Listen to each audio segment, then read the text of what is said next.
બનાસકાંઠા જિલ્લાના કાંકરેજ તાલુકાના વડા ગામ ખાતે આવેલી જોગમાયા ગૌશાળામાં ભવ્ય ધાર્મિક અને સેવા કાર્યમય કાર્યક્રમનું આયોજન કરવામાં આવ્યું હતું।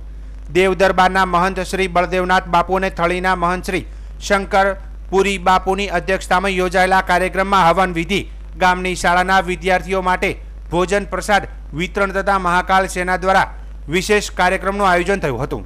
આ પ્રસંગે મહાકાલ સેના ગુજરાતના અધ્યક્ષ વિજયસિંહ ચાવડા અને મહાકાલ સેના બનાસકાંઠા જિલ્લાના અધ્યક્ષ શૈલેન્દ્રસિંહ વાઘેલા ઉપસ્થિત રહ્યા હતા। વાઘેલા વર્ષોથી પોતાની તેમજ કેટલાક દાતાઓના સહાયથી ગૌશાળાનું સંચાલન કરી રહ્યા છે। તેમનું જીવન ગૌસેવા માટે સમર્પિત છે તેમ કહી શકાય। તેઓ જ્યાં પણ ગાય અથવા ગૌવંશ ઘાયલ જોવા મળે ત્યાં તાત્કાલિક સારવાર માટે પગલાં ભરે છે। આ કાર્યક્રમનું આયોજન મહાકાલ સેના ગુજરાતના ઉપાધ્યક્ષ અશોકસિંહ વાઘેલા ભડત અને શૈલેન્દ્રસિંહ વાઘેલા દ્વારા કરવામાં આવ્યું હતું।